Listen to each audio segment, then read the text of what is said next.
back tonight, and this is where we're starting with the occupation of RAF Burtonwood by the United States Army Air Force. And it was called the Army Air Force because that's what it was. They were technically in the Army, and it was not until 1947 that the United States Air Force, as a totally separate entity, was formed. So tonight, 1942, when the Americans first arrived, until 1946, when they finally left. And it's being brought to you, of course, by the Burtonwood Association. And I'm going to start where I left off with the last talk, and that is in June 1942, when the first Americans arrived, and the base was formally handed over. This photograph's actually taken in October 42 when the formal handover took place, and the Stars and Stripes flew over Burtonwood. And this is outside Building 8 on BRD site, the Burtonwood Repair Depot site, and it is actually taken in October 1942 with British and American. There's British officers here and American officers, and they're doing the formal handover to the Americans. But it is still RAF Burtonwood, as I will mention in a minute. And this is what they inherited, a simplistic layout of the base as it was in 1942 right through till the end of the war. The original airfield was just had two short runways, and they were in a cross, this one here and this one here, which is now truncated. And this one here stopped at this point, in fact. And in 1942, they decided that they needed longer runways and stronger runways. So they built the third runway. And the whole purpose of the design detail behind building out airfields up until well after World War II was to provide three runways so that there were six possible directions for takeoff and landing, so that the aircraft could take off and land as close as possible into the wind. So hence two weren't very good and they weren't very long. The prevailing wind is from the southwest. This runway is absolutely due east and west. To the right, to the left, it's west Liverpool. To the right, it's east Manchester. And this runway, they couldn't extend this runway without going across the road, or obviously it conflicted with the buildings, which was crazy, because anything overshooting or an accident, it would be hitting buildings. So that was discontinued and used for storage and parking of aircraft, and this new runway was constructed. And on here you can see the different sites, and most of you understand the sites, I know, and why, but they were spread right around the airfield so that in the event of an enemy air attack, they were difficult targets to hit. So the main site, tech site, was here, and living sites close to it. Marianne site were these three hangars down here, and then we had a site over there, and then this site was numbered or lettered E site, and this was G site. And off the picture, down in the bottom right-hand corner here, was the Burtonwood Repair Depot.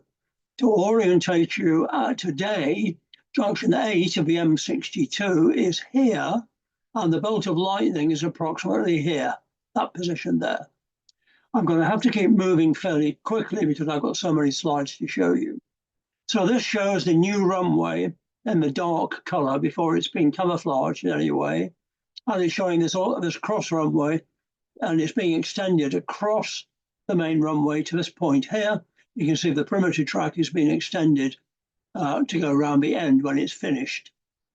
So the main site is tech site here, and the Burtonwood Repair Depot was some distance away over here, but linked with a track along which aircraft could be towed and brought to the airfield for flying, and vice versa. They could land on the airfield and taken into any of the hangars, or for deeper work to go to BRD site over here. Subsequently, living sites were constructed here, off to the left here, and this location here. It grew dramatically. It was always RAF. All US bases in the UK today and from World War II, whether they be airfield sites the Marine base site down at Hythe on Southampton Water, which was controlled by Burtonwood, had no real Air Force link, but it was RAF Hyde. So it's RAF Burtonwood. I think that was supposed to go into a video, but it's not, so I'll move on. So the 8th Air Force, the 8th United States Air Force, was formed in the USA and then came to Britain with its headquarters at High Wycombe, in fact, at Wycombe Girls' School, right on the A40 in the middle of High Wycombe. The 8th Air Force was the occupational air force of Britain during World War II. And initially, all the work which Burtonwood did was linked to the 8th Air Force. It later spread to other air forces as well. The main headquarter building originally built at Burtonwood was this building. It's got a big sign on it, headquarters. It's a standard RAF building for maintenance units. But although it's American occupied, it's got the RAF ensign up here. The very first two Americans to arrive were not military, but civilian. And the main reason was there were not enough trained military. The USA was preparing for war. It knew they were going to go to war before Pearl Harbor. But of course, Pearl Harbor hit them hard and hit them earlier than anticipated. So they went around the aircraft factories, and Dick here, who was a very long-term member of our association, sadly now passed away, but became a very good friend. He worked at Kelly Air Force Base as a civilian, and they came around looking for volunteers to go to Station X, which was Burtonwood, but they didn't know where it was. They didn't even know it was Britain. And he was only 19 at the time, had to go home to get parents' permission. He went up to New York, got on to Queen Elizabeth, came to England and operated as a civil service technician doing maintenance work and modification work on American aircraft at Burtonwood before there were enough military personnel to take his place. And the very first base newspaper was prepared by them for them.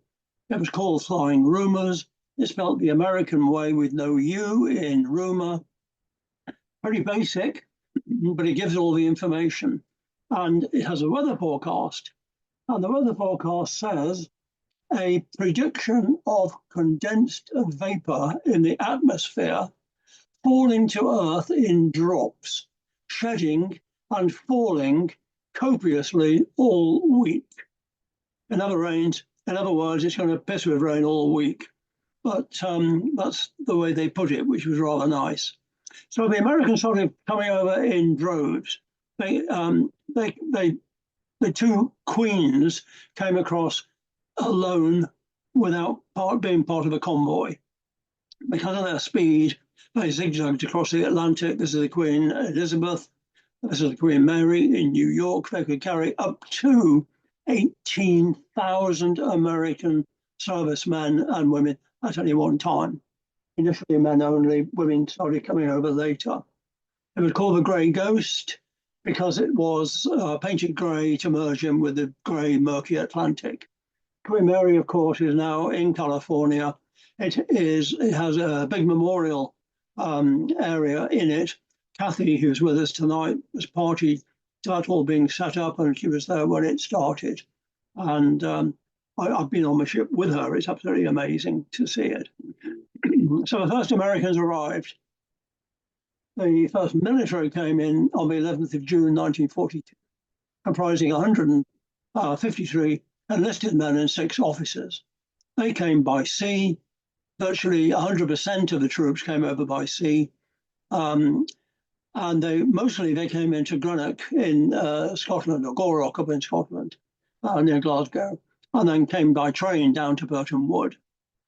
The following day, on the 12th of June, another 692 Americans came in, enlisted men with 45 officers. So the number started to grow extremely quickly. Later, and this is looking at 1944 now, this is a number of guys who were involved in getting this one aircraft ready for service. and it was the 1,000th B-17 to pass through Burtonwood. More about numbers later. The numbers just grew and grew and grew. This is just a signal section who were posing by a B-17, just to give you an indication of the numbers of people there. This is the pre-flight and field control group. Basically, these guys looked after visiting aircraft, making sure they were refueled, doing pre-flight checks, or if aircraft were coming in to stay, they would get them ready to be moved into the hangars. Pictures taken in April 1942. Of course, they were wearing fatigues because their work was messy and involved all that. And where do they live? Well, they lived in the Nissen hut of the time, all pretty basic. There were a lot of Nissen huts on Burtonwood. To be precise, there were 1,054 Nissen huts on all the different sites. There were also other buildings like this one on the right, which is a Seco-style building. There were Quonset huts. There were different types as well, but there were 1,054 of these Nissen huts, which would take anything between 12 and 18 men each. They needed to. They were in bunks, most of them. The guys got on with the British civilians as best they loved the British civilians and vice versa. And a certain number of civilians did work for the Americans. They worked doing all sorts of work, secretarial work. One of our ex-members worked in the drawing office as a civilian draft lady, and they did secretarial. They were working in the clubs, the messes, and it got involved in an integral part of the base. Of course, lots of marriages occurred, which I'll talk about later. So Burtonwood is located on this fairly old map, but it does show the M62, but it shows the extent of Warrington, more or less as it was when war started. And Burtonwood is way out there in the fields. No development near it at all. Great Sankey Station down here. And then it started getting built up. There were different living sites which were taken over because there just wasn't enough living accommodation on the site. And they were living sites which had been built to accommodate the workers at the Risley Munitions Factory, which is actually just off this picture to the right. So Dumhead Hall is that one, Canada Hall this was, Bruce Hall was this one, and off the picture again was one further down in Cheshire called Marbury Hall. And these guys lived on these sites and were taken by truck to Burtonwood each day until the accommodation had been constructed. The RAF guys had to live in tents. The Americans wanted something somewhat better. Once Marbury Hall was vacated, it became a prisoner of war camp. After World War II, Bruce Hall here became the Cheshire Police Headquarters. And the buildings, there weren't Nissen huts over this type of building being built for the munition workers. This is Bruce Hall, Canada Hall. They all had a theatre like this. Traditional theatre, so they could actually lift scenery up and down. There's a projection room in there, and there was like a ballroom or a multi-function room with a projection facility there. This is all dolled up for Christmas, so it's quite relevant. And they would socialise a lot in places like this. In fact, I've got a recording of Broderick Crawford, who I'll picture later, who was on the original Highway Patrol series of American cop programs, actually doing a show in this very room at Canada Hall. Later in the war, when the women arrived, the WACs, the Women's Army Corps, they lived at Canada Hall, and they were taken by bus. This is a Warrington Corporation bus, backwards and forwards from their living accommodation to work and back every day. And this is taken on Canada Hall in the winter of 1944, a long time ago, 80 years ago, and 81 years ago. The sign says Decontamination Center, center spelled the American way, ER. Unfortunately, so many of the Americans were so good at putting names on. Oh, that really, really helps when I'm trying to record these people. So BRD site was an engineering site, as I showed, some distance away from the airfield. But they were so desperate for accommodation that this hangar here was taken over, and they called it Site 10.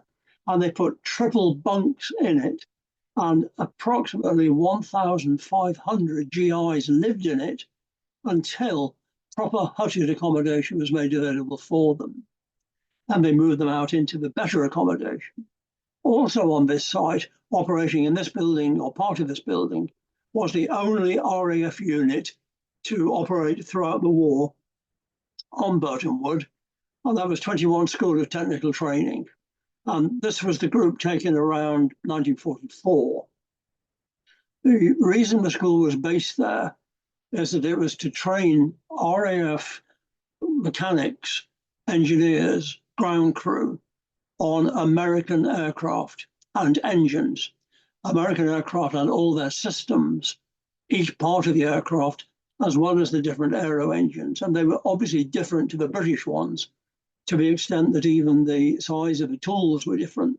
And that ours were in Imperial, and they had different ways of measuring their tools. So it started off with 11 instructors and 58 students, and it grew to a situation like this, where they had 60 staff, 60 instructors, plus support and admin as well, and 200 students on average. And the courses lasted no more than 2 weeks, sometimes even a week, but to teach them how to maintain, how to service, how to strip down and rebuild American aircraft engines, how to check their undercarriages, how to check all the different systems on the aircraft, including armaments. And that was done on BRD site by an RAF training school. So this is a BRD site, looking at it, typical murky day at Burtonwood. This building here was the NCO Club, the Non-Commissioned Officers Club, which was quite a large building because there were so many of them. And how did the aircraft get to Burtonwood? Because obviously the small aircraft were not going to be capable of flying across the Atlantic. So I had ferry routes for the larger aircraft. So the 4-engined aircraft and some twin-engined aircraft, like the C-47s, mostly coming to Burtonwood and coming to Britain, would fly up to Nova Scotia and Canada and hop across to Greenland, then across to Iceland, and then across to Scotland into Prestwick predominantly, and then from Prestwick they'd be dispersed to wherever they were going. Many, many, many came into Burtonwood. Some were sent straight to their units. Bally and Anglesey was another receipt point where the aircraft came to. I won't worry about the other 2 routes at the moment. And the smaller aircraft, like these P-51 Mustangs, they couldn't fly across. So they pickled them in a compound called cosmoline. They took the wingtips off, they took the tails off, they took the propellers off, and they coated them in this water protective coating so they could sit on the deck of a carrier, in this case, a small carrier, or on any other ship and not be affected by the sea or spray on the Atlantic crossing. So here we have some being cleared off a small carrier deck in Liverpool docks, and some travel like these. These are P-38 Lightnings on an oil tanker coming across the Atlantic. And again, you can see the tail, part of the tail is taken off, part of the wingtips are taken off, and the propellers have gone, of course, because they're vulnerable. The dock at Liverpool was so busy, not all the ships could actually get into the dock. So some ships would literally anchor in the Mersey. And this is what was a Mersey ferry. Before they built the Mersey Tunnel, they had a series of ferries to go across between Liverpool and Birkenhead. And they were lying in a dock, unused, because they weren't needed anymore because of the Mersey Tunnel. So we brought it into service, put some cranes on it, and they would unload from the ships being moored, anchored in the Mersey, and things like these P-51s would be lifted off, taken to the Princess landing stage, the floating landing stage, put onto trolleys, onto trailers, and here's one being towed across the bottom of Water Street. We're looking up towards Liverpool Town Hall, which is there, Castle Street off to the right, and there were set routes from the docks to Liverpool Airport, Speke Airport, and to Burtonwood, which were kept clear of overhead wires, trees, lampposts, any obstruction which might damage an aircraft. Some aircraft could be towed on their own undercarriages, some couldn't. And here we have a P-47 Thunderbolt and a row behind, right by the Liver building here. And this is the overhead railway. This is Pierhead Station. The police stopped all the trams, and they will be taken to be reassembled at either Burtonwood or Speke Airport, and then checked, got ready for issuing to the squadrons. And larger aircraft like the P-61 Black Widows, picture from almost the same location as the previous picture, were so big they were towed on their own wheels. Again, you can see the wingtip outboard from the engine has been taken away, the propeller's missing, but it does have its tail. So it was absolutely vitally important that the road was kept clear, and they all had a police escort, and they were running constantly. And some were brought into Birkenhead docks and had to come through the Mersey Tunnel. And Colin Schroeder, I know, is with us tonight, and Colin very kindly got some photographs for me of these type of aircraft coming in and out of the Mersey Tunnel. Here we have again a P-47 Thunderbolt coming past the Liver building. And when they got to Speke or to Burtonwood, they had to clear all this muck off them. So they peeled it off, they cleaned it off, and here he is jet washing it. It's got the propeller back on it. And they were then taken into the hangars and they were checked fully. Sometimes they had to be modified because they hadn't been totally updated at the factory, and the modification kits were made at Burtonwood and applied to the aircraft. Also, they had different roles for different aircraft. And whilst these were designed as fighters, they were also used as photo reconnaissance aircraft, and they had to be adapted to be able to carry cameras. So that's a smaller aircraft. The larger ones, excuse me, like the B-17, which was the most the largest in numbers for the bombers coming to Burtonwood, they flew across on the route which I just showed. So at Burtonwood, it was the organisation was the headquarters of Base Air Depot area, and that was the body which looked after the support, supply, modification, and repair of, technically, of all American aircraft in the all American operated aircraft, not those operated by the RAF, but those operated in initially Britain by the 8th Air Force. And BAD-1 Burtonwood was the first one to open because it was already open. Wharton originally was thought it might become the headquarters, but it wasn't finished.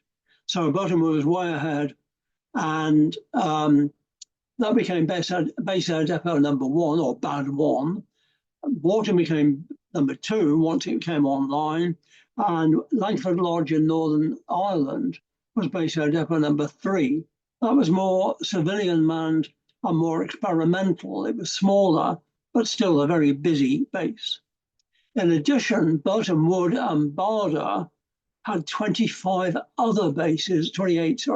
around the country, including all sorts of stores for chemical weapons. A little bit of ammunition was stored away. Everything was stored away from the airfield sites. But support depots and storage depots all over the country, and it included what is now Stansted Airport.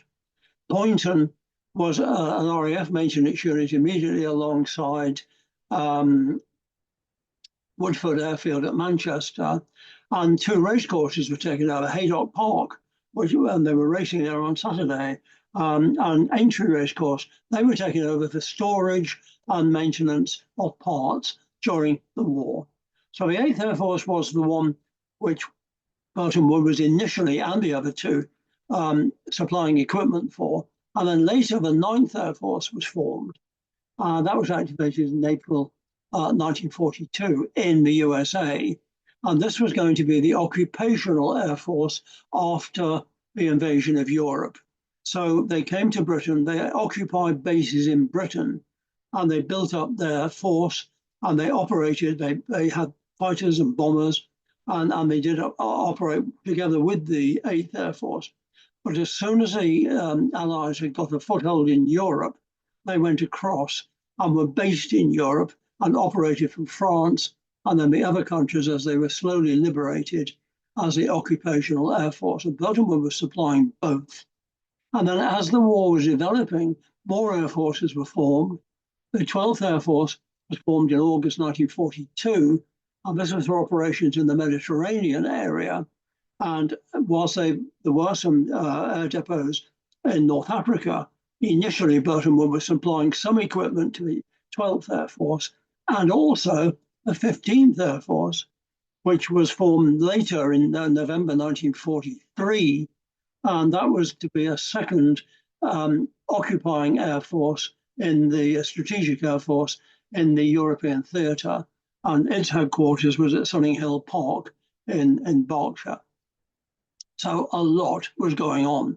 And because Burtonwood wasn't just working for one of those air forces, it was working for Air Technical Service Command, or Air Service Command, and this is their badge. And they were the housekeeper for the combat elements of all the American aircraft operating in Britain and then later into Europe.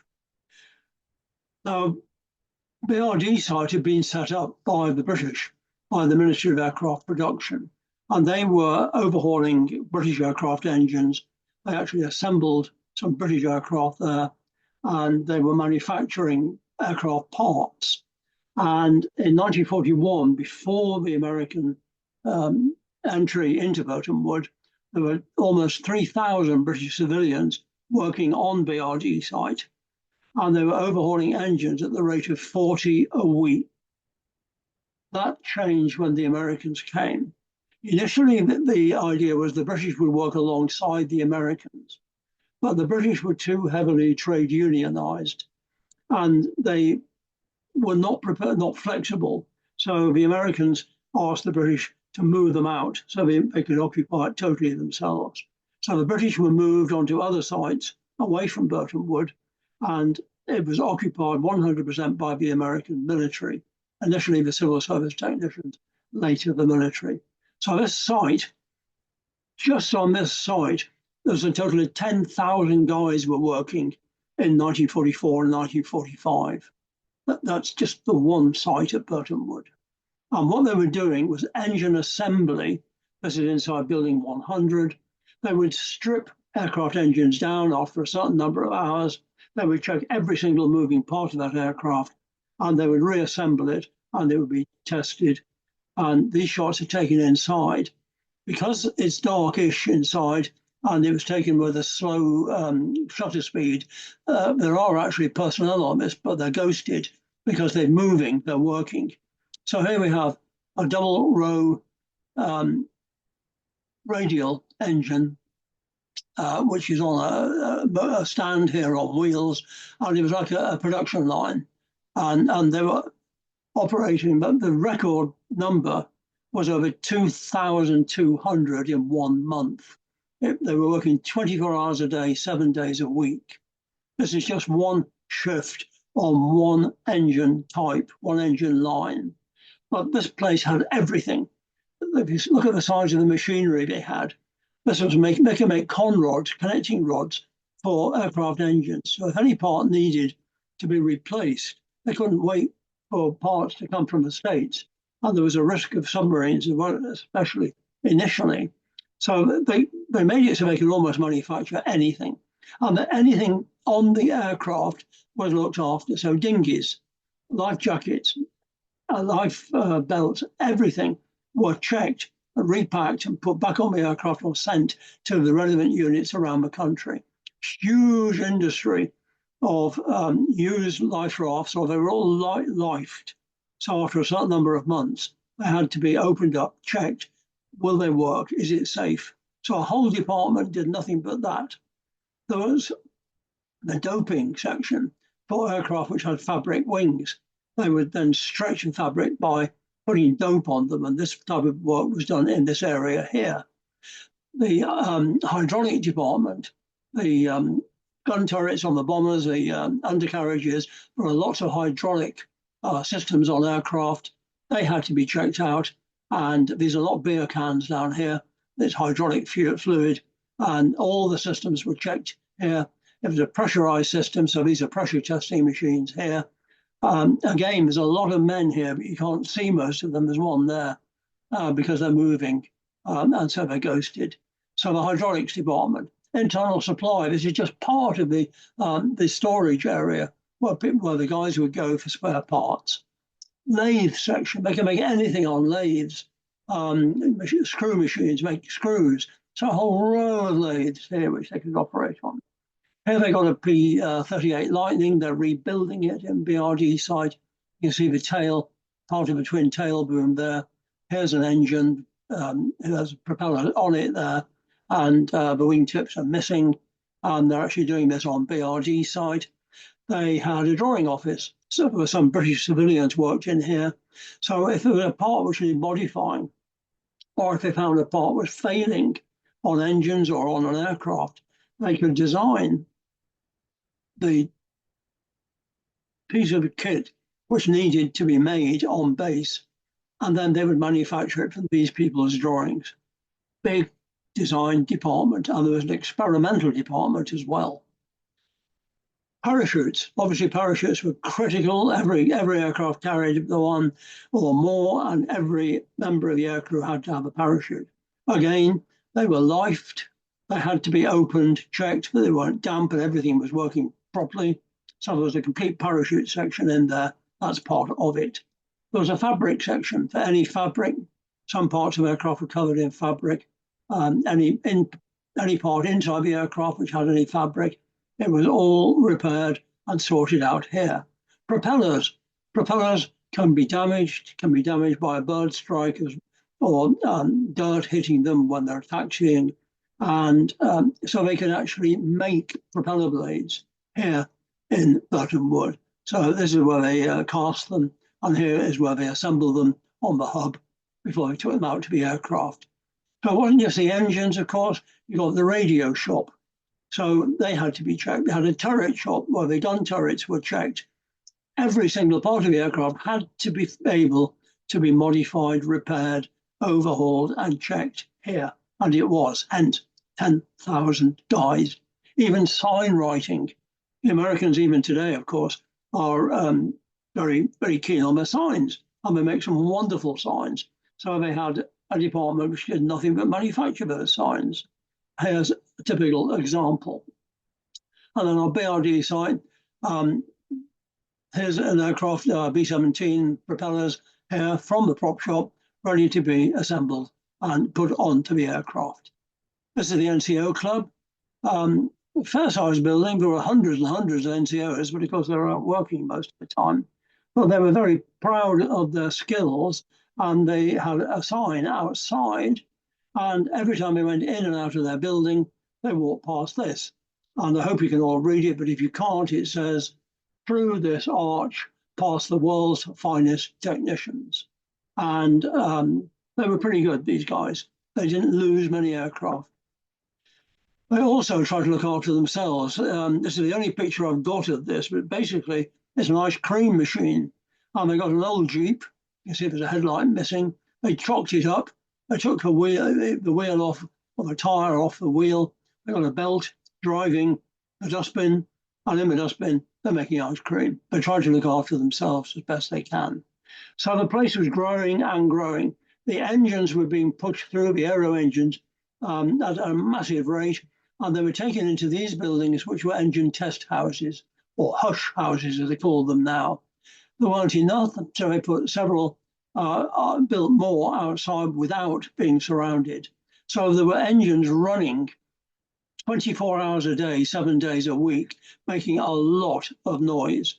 And they said in 1945, when they closed down the engine overhaul, a sudden, deathly hush descended across Warrington because the noise, the roar from all these engines going 24 hours a day disappeared. You can also see on here the railway line. It comes from here. This one goes right up there. There are wagons on the railway line. Just off the picture to the right, is the boiler house, which provided the heating for the whole of the BRD site, and that was heated by coal. Coal came in by train. And again, Nigel Atwood has given me some figures, and I've got some other figures as well, of the number of railway wagons which passed through the base. There were 3 locomotives permanently working on the base, shunting all the wagons backwards and forwards. It was a big undertaking. And the open air test benches were like this. So there was no effort. So there was no silencers. Excuse me.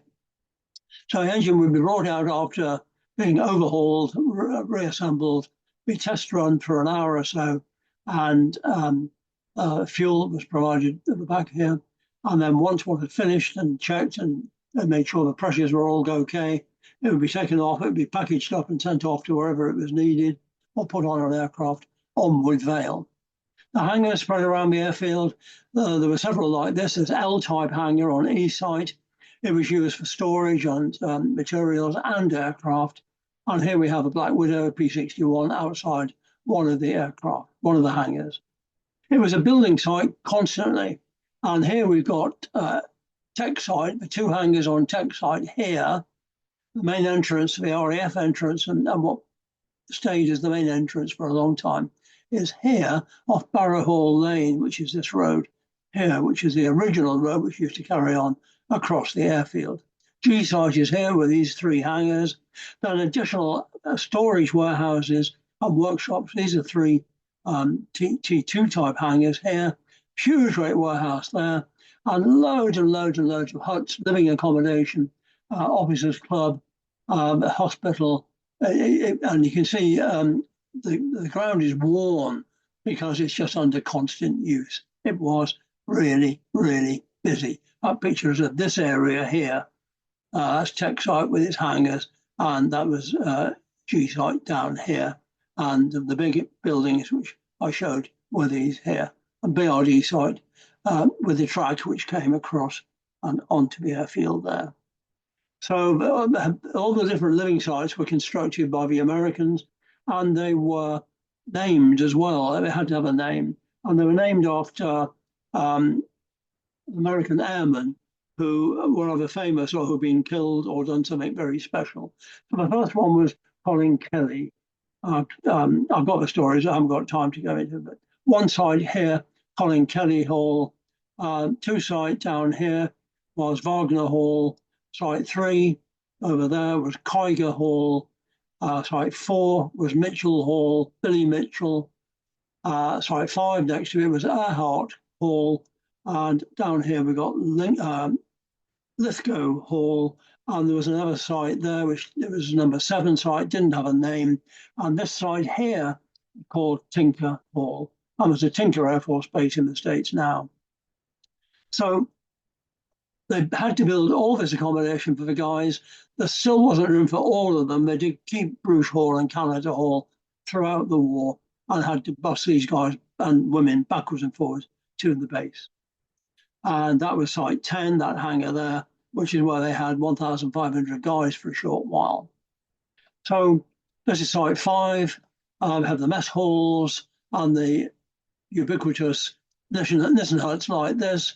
They have the signs up. This is a wartime sign, Colin Kelly Hall, made in that sign department I showed before. This is site 1. This is Burtonwood Road, which is still there. And in fact, the junction, which is now more or less with Borsodi Boulevard, there's traffic lights around here. Borsodi Boulevard goes off this way. If you go to the left, it takes you to junction 8 of the M62. Clearly, the site's gone totally now.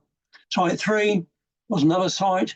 All the little dots are Nissen huts, and then big mess halls so they could eat. There were recreation areas. Sport was very popular, and this site stayed in use really till the bitter end. After the war, they chopped it in half, and this end here was rebuilt as residential housing for civilians, and the tobacco houses were built on this site here. That's site 3 there. The railway line running from Warrington to Liverpool to the left runs here. They had to cross the railway Warrington West Railway Station is here, and this is BRD site running across here. It gives you an indication of size. Site 1 is just off to the right, and this is one of the dispersal areas where aircraft waiting to go into the hangars would be dispersed, just again in case of enemy air attack. They spread them out as much as they could, and they had a series of hangars like this. 20 were built. They called them a Robin hangar. They were small. This one's got false chimneys on it. They tried to make them look like houses, and 20 were built before the Americans arrived. They were just big enough to take 2 or 3 fighters. That's all. Nothing like adequate for the work that was needed to be done. Any view on the airfield, and this is taken from the original control tower, you're looking across towards Tech Site over here. That's the hangar on Tech Site. So you're looking towards Liverpool on this photograph. And it's wall-to-wall aircraft wherever you look.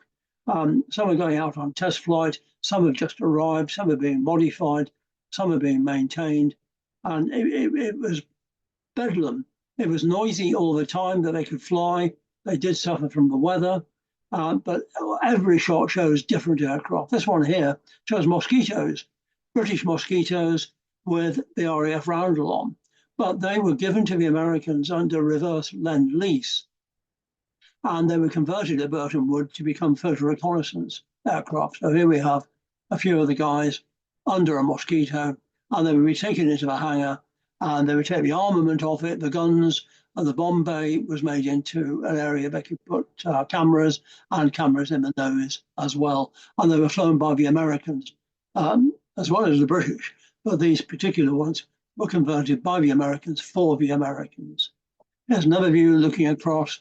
It's just vast. And there just wasn't enough room for all the aircraft. This is one site.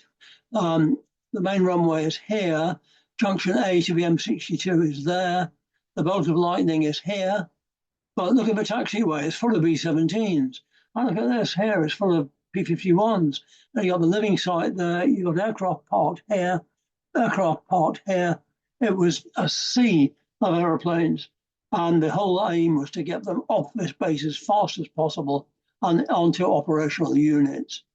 So B-24 Liberators, here's one being checked over in the hangar. Again, the guys moved because it's a slow time-lapse photograph. Hangars full of P-47 Thunderbolts, all being checked out and then test flown before they were delivered. They're P-47, so these are P-38 Lightnings, a twin tail boom, now with the wingtips on, being cleaned. Here we have a guy called John Deere, who was a member for a long time, putting a bubble canopy onto a P-38. The whole motto was keep them flying, and a load of the ground crew had leather jackets, like aircrew jackets, and they had this emblem, which was Base Air Depot 1, although often called First Base Air Depot, and keep them flying. That was the maxim. Keep these aircraft flying, get them in and get them out as fast as possible. Now, numbers of men. This guy is not in wartime attire, but it's the best photograph I could come up with quickly. But to give you an idea of numbers, here's one technician. One shift in one hangar had 80 men, 80 men. And there were 3 shifts a day, 3 8-hour shifts. So there was 240 men working in each hangar. There were 13 hangars. So there were 3,200 men working in the hangars.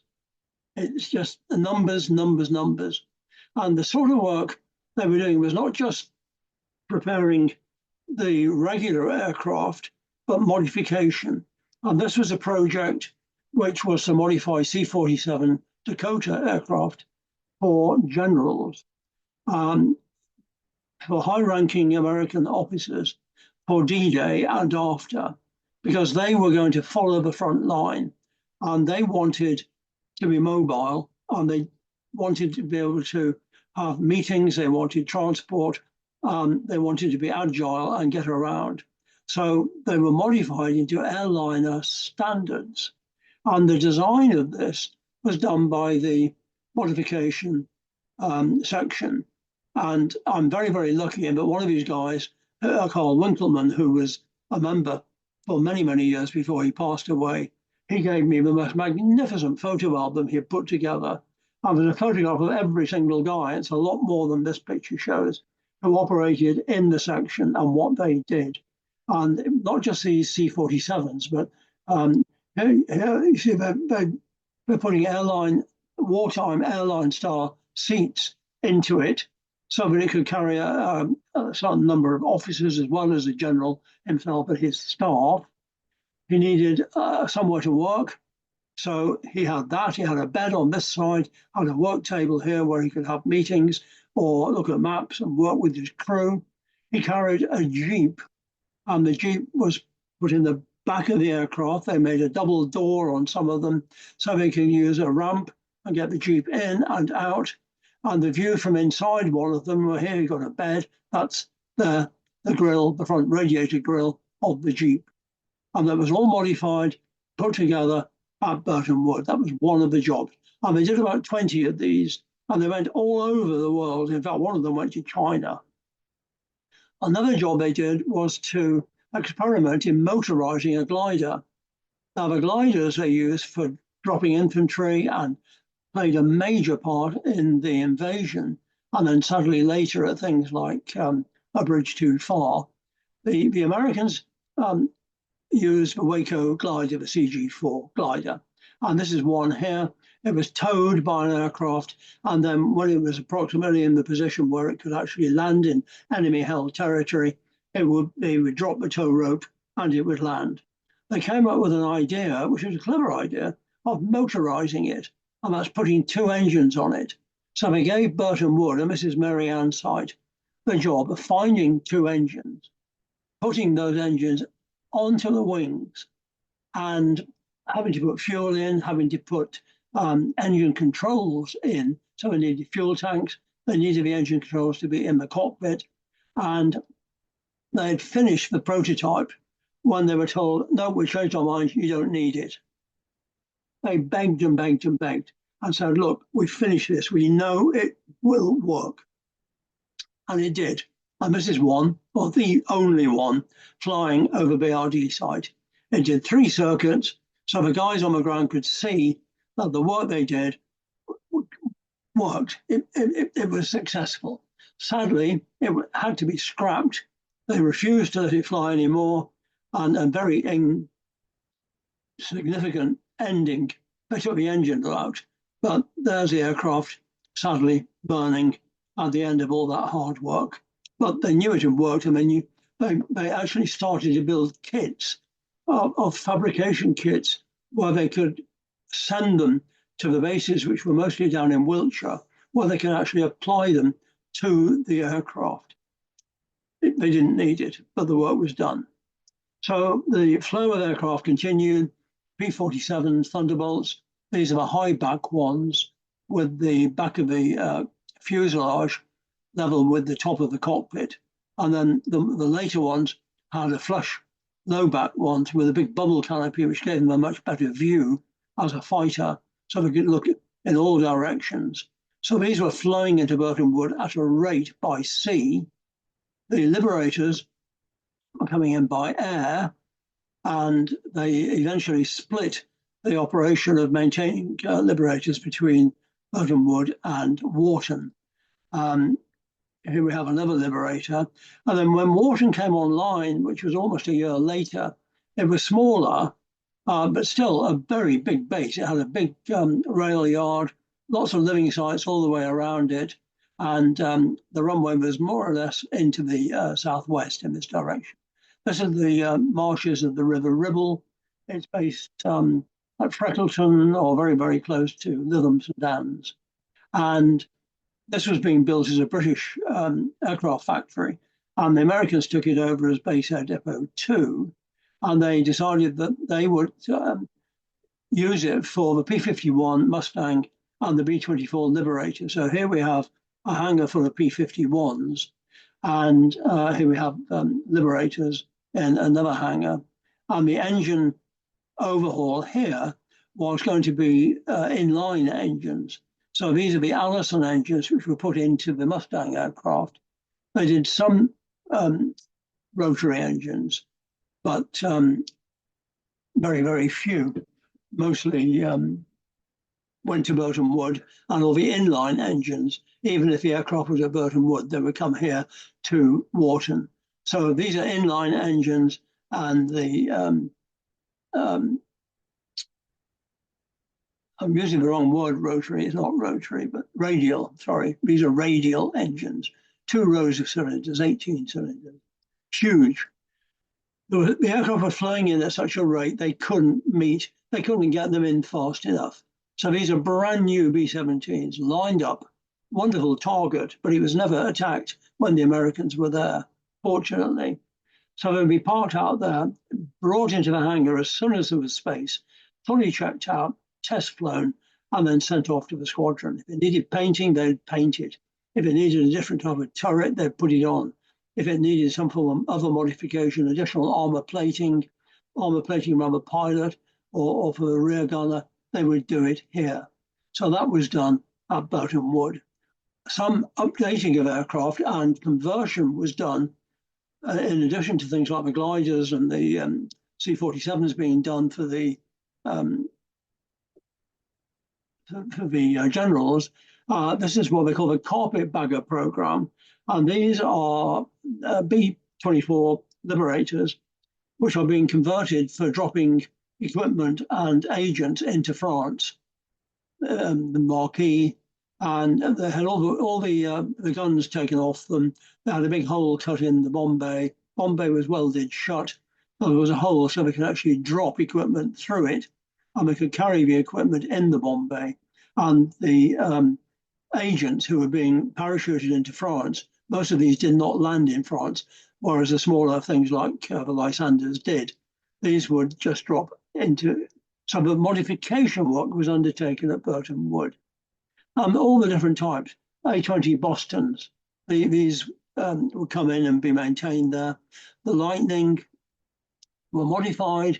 This is called the Droop Snoot. It was for Pathfinder type duties. This is for guiding the bombers, pinpointing a target and then dropping a flare. So normally as a single seater, this had a guy like a bomb aimer lying prone in the front using this plexiglass area at the front, and they would fly in advance of the bombers just like our Pathfinders did. This has got some D-Day markings on it, and again the P-47. There was nose art. So many of the bombers had nose art. You can't quite see it, but it actually says Snotty Cutie, this one. In fact, 3 B-24s had that name. My pal Snooky, there's a P-51 in the invasion stripe markings. Gremlin Gus was another aircraft, which was one of a group which was modified at Burtonwood. Gremlin Gus was a war-weary B-17 used in the Aphrodite program. And the Aphrodite program, very briefly, I've got a separate lecture on these modification aircraft. But what they did is they packed one of the aircraft full of Torpex, very, very explosive, what they put into torpedoes, Torpex. And they would they operate the aircraft as a mother and baby. The mother aircraft, the baby, sorry, would be the one stuffed full of explosive. And they arranged or modified it so that they could operate it remotely like a drone. But the equipment they had, and because we didn't have transistors, the equipment was very rudimentary. And the aircraft with the explosive in would take off. They took the top of the canopy off the B-17. So it looked like a giant fighter. But it would be a crew of 2 would take the aircraft off. You would get the mother aircraft alongside to try and control the aircraft carrying the explosive. And once they got control, the idea was they would go over to occupied Europe and use it to hit targets which ordinary bombers just bounced off, like submarine pens and the doors into submarine pens. Sadly, they didn't have the finesse to fly them accurately, and it was a failure, sadly. But the modification work was done as a matter of priority at Burtonwood. Here's one. You can see the the whole of the cockpit area is missing. And these guys would literally bail out once the other aircraft had got control. Round trip ticket, this one's called here. And the photo lab had a great time taking photographs of all the different nose art and put this collage together. And one of the aircraft which came through Burtonwood was called 5 Grand. And this was the 5,000th B-17 to be made by Boeing. And they all signed it. And so when it was in the factory, everybody working on it put their name on it. And before it was delivered across to Europe, here it is at the factory. It says exactly since Pearl Harbor, 5,000 had been built, and this was the 5,000th. It came into Burtonwood to be checked out. We've got pictures of it at Burtonwood. It saw service. It went back to the States, and the idea of making money to encourage people to pay into war bonds to finance the war. It didn't happen. It went to Kingman in Arizona, sat out in the desert, and excuse me, eventually it was scrapped. A certain number of aircraft went back to the States. They called it the Return to the States project. And others were earmarked to go to the Far East. But of course, the Far East war ended rather quickly. So here we have a lot of Mustangs, P-47, P-51s, which had been in action in Europe, were being sent out to Liverpool Airport to be prepared to be sent back to the States or to be sent out to the Far East. And they were going to pack them. They did pack them. This is a picture of Speke Airport. And if you look at here, there are P-51s ready to be sent out to the Far East. There are aircraft parked all over this photograph. All these areas circled are full of aircraft. It's just unbelievable. And in close-up, you can see them all lined up here. And they're waiting, as I say, to be packed and to be sent back. So in that area, there's 60 aircraft. This area was 14. Here there's 138. There was 28. And there was 85. Huge numbers. And here we have an aircraft which is being brought in earlier in the war. And this is Liverpool Airport with a whole load of tailless Thunderbolt P-47s out on the airfield. There's a civil repeat here. Interesting wartime shot. Here's more of them lined up. We know it's Liverpool Airport because that's a unique tower and terminal building there. Now, also Burtonwood, of course, there's a certain number of accidents. Sorry, I'm having to go as fast as I can to get these photographs. Inevitably, when you had so many aircraft in such a tight area, accidents were going to happen. Any photograph which has got this sort of writing on it gives you the date, 16th of July, 1944. It has a reference. Some quite nasty accidents.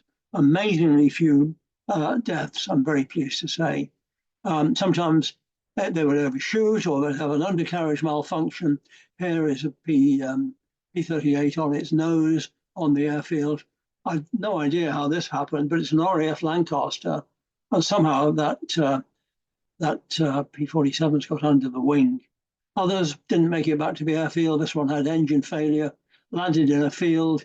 Propeller was obviously going around a little bit when it landed, or in the forced landing with the undercarriage up.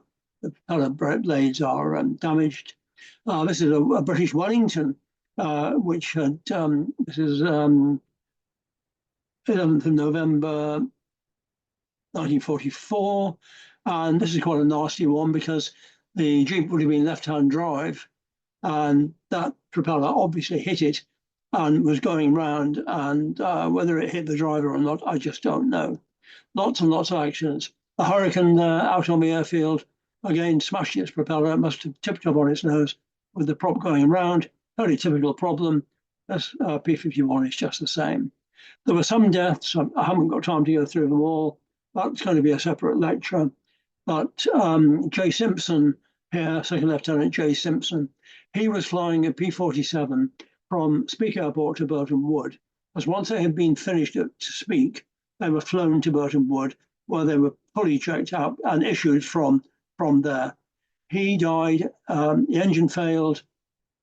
Torgal Massey on the Wirral. He did a forced landing there, and he died. and they were going to build houses. They have now built houses on the site where he crashed. So our guys from the association, sadly, Peter Boardman here, and oh dear, never forgive me for forgetting his name, Dave Golden. He was also our president for a while, and the Reverend Norman Hyton here went with them. This guy is the American air attaché from the embassy in London, and they went to unveil this plaque. And in fact, it was Doug Harrock, who runs the Fort Perch Museum at New Brighton, who instigated this, and he arranged for that. He hopefully is joining us tonight. He was planning to do so. So aircraft, all over, hundreds and hundreds and hundreds. A very unusual one was the XP-80X for experimental. 4 of these were built and brought to Europe. 2 of them came to Burtonwood. And these are 2 aircraft. This is the tail of this one. So it looks like there's 3, but it's not. Basically, they had a Rolls-Royce Nene engine in them, and they brought them to Britain to show to the bomber crews to say, look, we've got jet aircraft as well. Sadly, it didn't go well at Burtonwood. There were 2 test pilots. One of them had been an ace out in Italy, and they'd test flown one of these aircraft one day. This was in December 1944, and it was successful. And then they tossed up to see who was going to fly it on the 30th of December. On the 28th of January 1945. The 2 test pilots tossed up to who was going to fly it, and Major Frederick Borsodi drew the short straw to fly it. He was flying it over Burtonwood on a test flight, and the engine exploded and it crashed. No ejector seat, of course. It was a very early jet aircraft. That's the engine. And this is the remains of the aircraft. He was killed. Fortunately, we managed to have a road named after him, Borsodi Boulevard, and we brought his daughter over a few years ago, and we took her to Cambridge where he's buried, and she was also taken to a field, this field, where he actually died. So Borsodi Boulevard is now permanently in Burtonwood. So here we've got a mixture of stuff. We've got a Black Widow P-61, we've got a Lightning aircraft there, and we've got some Thunderbolts there. They even had some Catalinas. Some Catalinas were amphibious in that they had wheels, some weren't, and it had to land on water. But here we have them surrounded by different aircraft on the ground. No operational bombing sorties or fighter sorties ever took off from Burtonwood. It was purely maintenance. They could maintain anything, but they were issued to the active squadrons, and it was there that they took out the operational missions. Marauder was quite an advanced aircraft, the B-26, maligned quite a lot. This one was being prepared for service. There's a ground generator there, and they're getting it ready to go. Note, rain. They always said it was raining at Burtonwood. If it wasn't raining, it was foggy. If it wasn't foggy, it was snowing. Air traffic was important, and I'm very lucky. I got some great albums from the air traffic guys who were there. This is what a mobile caravan, painted probably red and white. Could have been black and white, but mostly it was red. It had the nose of B-17 there, so they could stand in it, and they would park this at the end of the active runway, which is just what they do today with the runway control caravan. And they would check aircraft taking off to make sure nothing was open or leaking. And aircraft coming in, they would make sure the undercarriage was down. They had 3 different control towers at Burtonwood over the years. This is the second one. It's a standard RAF design, and they had to build it in a new position because from the original one, they couldn't see the end of the extended runway. Here's a picture inside. This is Ray Zimmerman, and he and also Casoli, Captain Casoli, who was a senior air traffic control officer. They both had albums, and I got them both, fortunately. This is the building here, and the test flight guys would operate out of buildings like this and understand which aircraft were needed to be test flown and liaise very closely with the air traffic control guys. Flight test, I got a totally separate lecture on flight test. This guy is Walter Wesley Dewey, he was known as Ott, O-T-T, and he was quite a character. And he was our very first president. Lovely guy. He was quite an elderly guy when I got to know him, but his mind was pin sharp. And his wife was a lovely lady. He stayed at my house. He came to our reunions. I stayed in his house in Mississippi. His cousin was Brigadier Ike Ott, Brigadier General Ike Ott, who was the commander of Barda Base Air Depot area, and they were very close. So he knew everything that was going on, and he gathered a load of photographs for me. And so he was our first president and helped me tremendously when we were starting the association. And he was in charge of flight tests during World War II. And these are just a few of the flight test guys. This is a guy called Tom Connolly. He was our first treasurer. And again, a lovely, lovely guy. Sadly, all these guys have passed on. Tommy Epps here and Tom Connolly on the back, two real characters. They needed vehicles to get around the base. It was so big. Inside the test flight admin area, these were the aircraft which they were waiting to test fly. So, I mean, you look at the numbers on here, and there would one board would be one due to fly, one would be aircraft which had flown and could then be flown out and sent to that operational base. And I've got hundreds of photographs of the test flight guys. Here, the caption tells me they've actually dropped a screw into the oil tank on this B-24 Liberator. And they're trying to fish it out, because clearly you can't have a loose screw going around inside of the oil system of an aircraft engine. They had a great time. This is one of the pilots who test flew the aircraft. And this Jeep was not supposed to go off the airfield. Apparently, it was seen in about 3 different counties.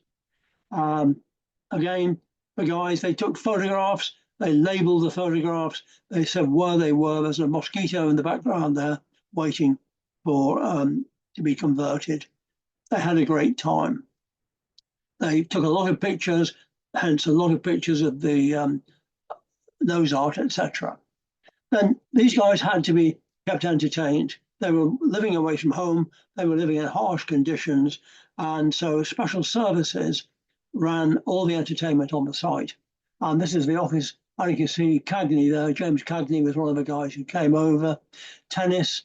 Frank Hare, who was Brooke Shields' grandfather, was a tennis champion. He came over to play exhibition tennis. And these guys spent all their time organizing major events, special services presents. And the most famous people of the time came over.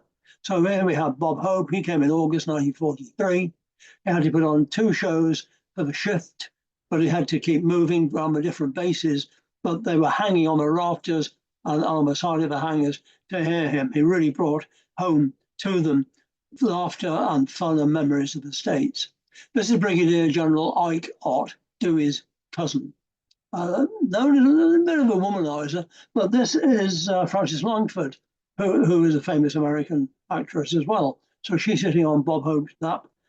He's looking a bit worn out after his act. Here he is outside because it was easier to address a load more people outside than it was inside.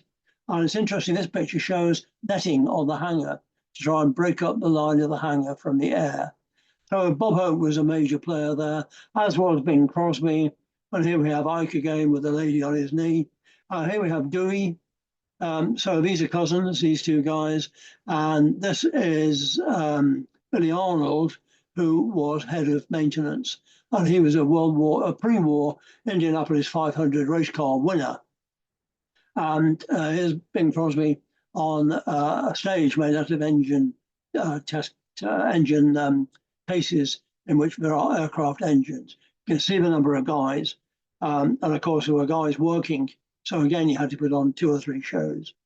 Roger Crawford, I remember as a kid, 10-4 was a call sign for Highway Patrol. He came over and entertained.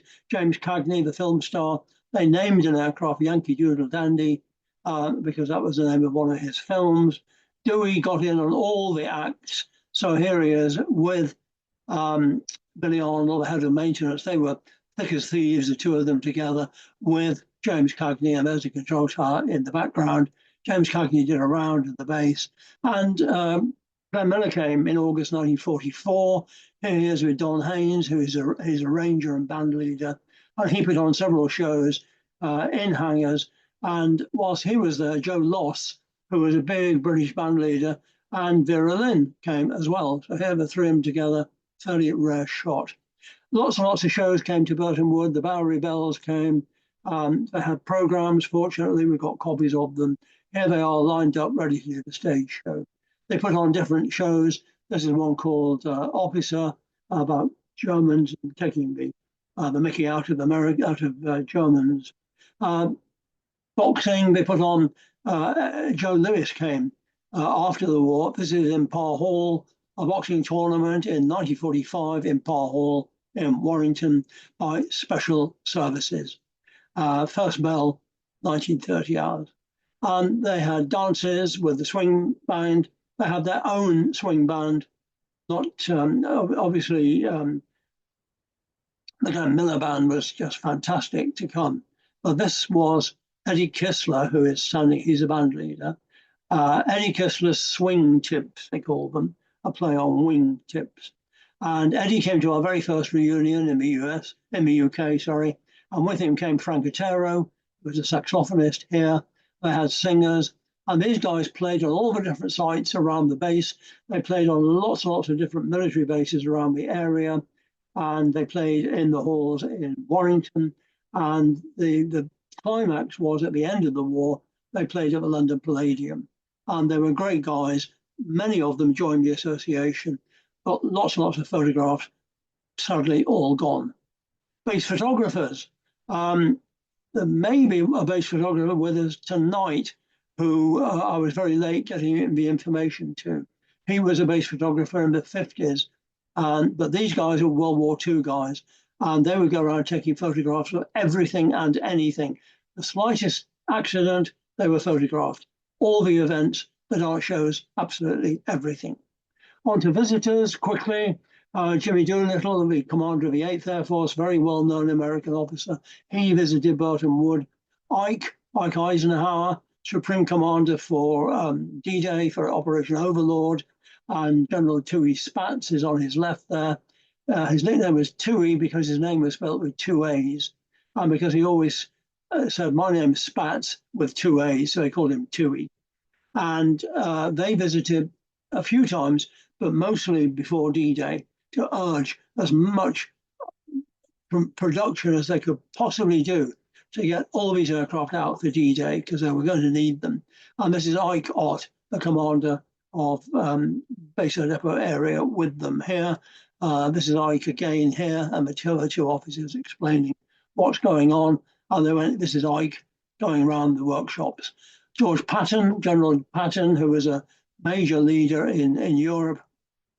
He was based at Peter Hall near Knutsford, and he came in his own aircraft. He was a 4-star general. People. All these guys came from the same town in Ohio, Tiffin, and they all found out that a lot of them knew each other, some were related. So they had a special photograph taken in front of the Thunderbolt of them at Tiffin.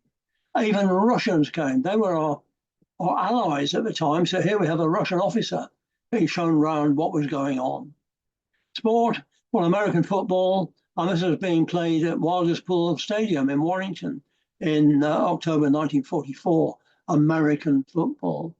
And it was the Bearcats, the Burtonwood Bearcats. Because of censorship, they wouldn't say where the bases were. So they all had names and post office numbers. So a BAD number 1, Burtonwood, the team was called the Bearcats. Against Lightnings, which was a photo reconnaissance group. They had, excuse me, sorry, I'm talking as fast as I dare. I want to get this over to you. There was a basketball team.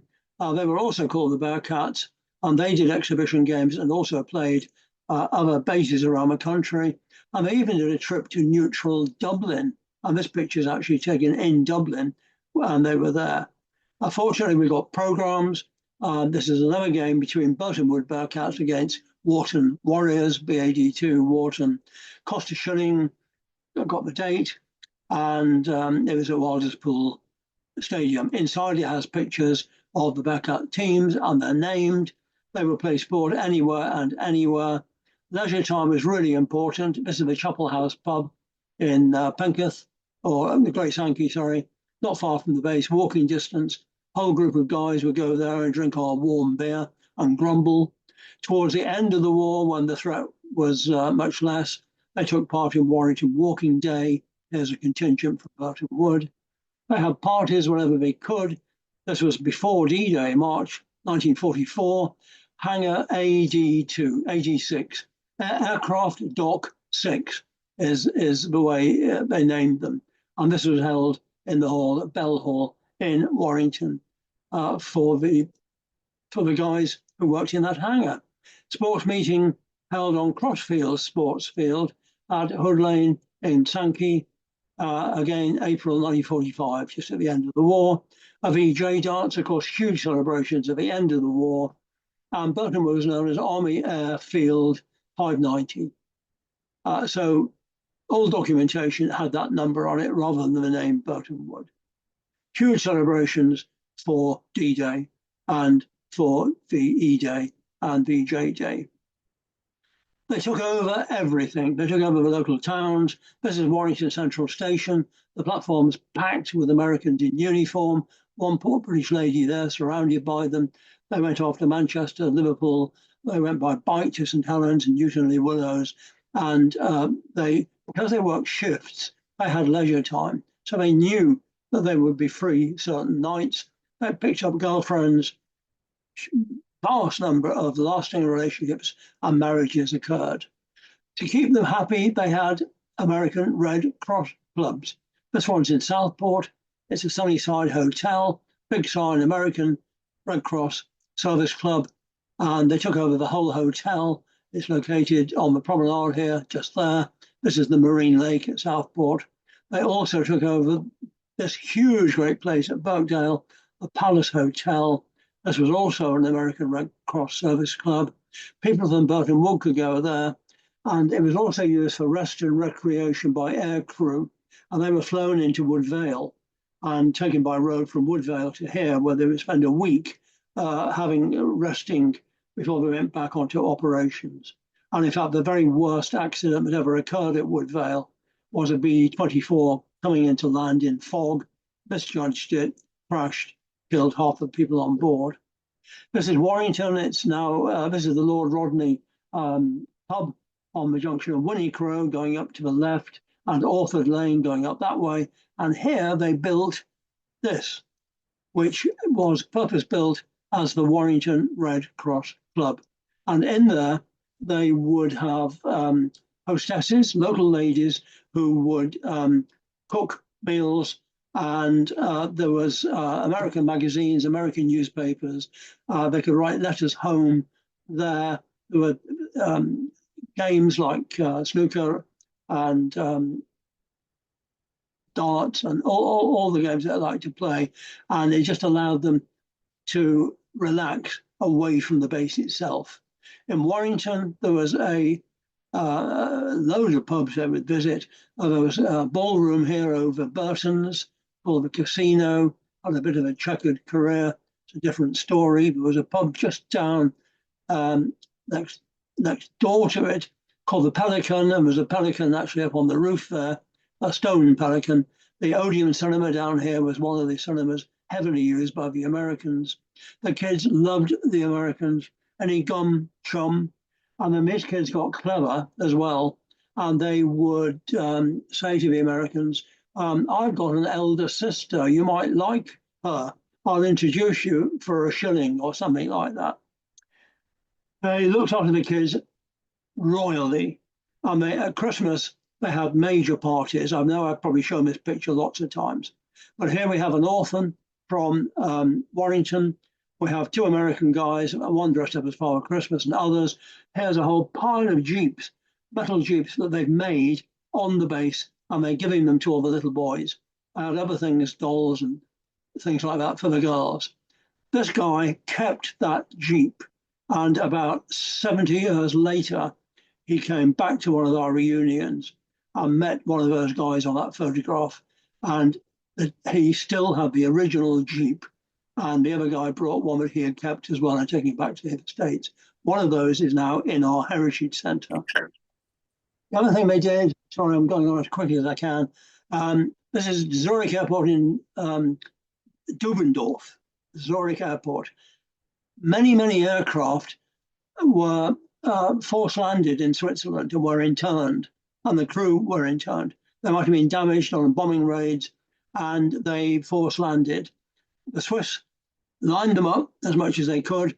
At the end of the war, they said to the Americans to get rid of them, get them out. So they chose the best mechanics that they had, and they flew them to Switzerland. It was quite a jolly, because they travelled quite a lot as well, and they had to pick up these aircraft, check them over to see if they could make them airworthy, and some of them they couldn't. Here's one which had got nose damage on landing, nose wheels broken, but a whole group of them came and got a certain number of these aircraft into a serviceable condition and flew them back to Burtonwood. Here they're salvaging an engine off one which won't make it back, and so they can put it on another aircraft. When they were at an undercarriage, they chop the aircraft up, turn the aircraft over, take the undercarriage off, scrap, and let the Swiss have the money for the scrap. Very sadly, one of the aircraft from Burtonwood crashed, and everybody on board was killed. There's a video of it actually crashing. It's horrendous. But this is the cemetery where the guys were buried. Not all this lot. There were other graves here as well. Only one person survived. A very sad story. And several of our members, including Richard Bowman here, he went over, so we got a lot of information from him. Sadly, Richard's gone now. These two guys are traffic controllers. He's the senior one, Casoli. And the girls loved them. They could dance. They had money. They had stockings. They had cigarettes, etc. They did their best to look after the Brits. Lots and lots of marriages. I'm nearly there. Don't go home. This is Corporal George Gassman marrying Jean France, with a line of both, well, a mixture of British civilians, but mostly Americans on this side. And he was from the School of Technical Training, and they had a mixture of British and American officers. Now, hopefully Robert White's with us tonight, and he is the nephew of Tennis Jackson. We mentioned him last time. And this is Bunty, English girl, lived in Blundell Sands near Crosby, and Tennis was a member for many, many years before he passed away, aged just about 100. And he was a very generous guy, donated a lot of money to us as an association. Here we have Howard and Vera Pileski. Vera's a local girl who married Howard.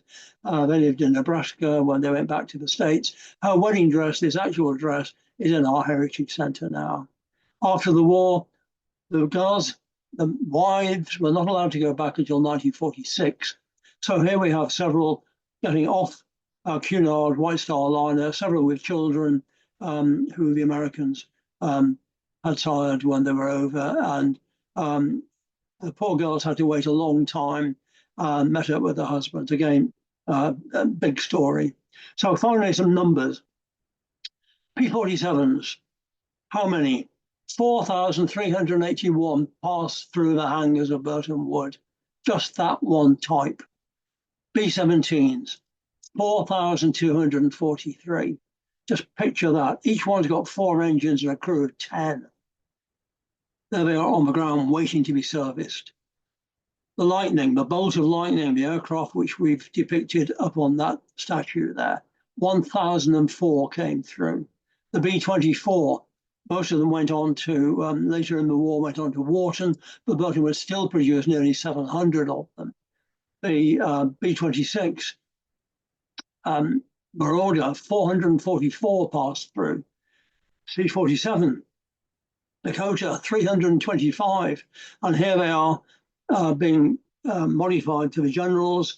Here, the big double door being created so we could get a Jeep into it. Hundreds and hundreds and hundreds of aircraft, even the little communications aircraft, 158 came through. The Black Widow, 102 of them came through. We know of 11,500. We reckon in total, probably, because that excludes all the British aircraft which were there, 15,000. Engines, thousands and thousands of engines. Remember, the British were servicing 40 a week. In 1 month, it's saying here they tested 1,700, and the number of engines assembled in the last 24 hours is 86. So the numbers were just incredible. And this is Ike Ott, the commander of BARDA. So the average was 1,580 a month. These are all the different satellite bases which were controlled by Burtonwood. So you've got Langford Lodge in Northern Ireland, you've got Wharton, they came under the control of BARDA. You've got Burtonwood itself, all these other black dots, including what is Stansted Airport now and St Morgan down in Cornwall. With Haydock Park Racecourse, they took over. At the end of the war, they had to scrap aircraft, they salvaged the engines, they scrapped Lightnings, they scrapped Marauder, B-26s. Terribly sad to see these aircraft fully serviceable being scrapped because it was going to cost a fortune to send them back to the States. They just were not needed. So you got these horrendous photographs of them. So what was left was what they picked up. It had been massively extended during that time, and they handed it back to the RAF, and the RAF took it over and used it. And very, very quickly, it was the last base, the last American base in Europe, last American base in Britain to be handed back to the UK. And then the RAF came in, the Master Provision Office, MPO, that had all the spare parts together with 276 Maintenance Unit for American aircraft in RAF service. 37 Maintenance Unit RAF was an RAF supply, support, storage base. Personnel Dispatch Centre were thousands and thousands of RAF personnel who were being sent overseas from Liverpool docks, came here to be processed before they went. Only a couple of years later, the Cold War started. September 48, it was handed back to the Americans. It was now the United States Air Force. They stayed there, another lecture, Cold War period up until June 65, handed back to the RAF. It lay empty for 2 years. Then the Army moved in 1967. The US Army finally closed in June 93. So is that the end of Burtonwood? Most certainly it wasn't. It was the last US base to close, and there is a lot more to tell you. I'm sorry it's taking so long, but you can appreciate I could go on forever. So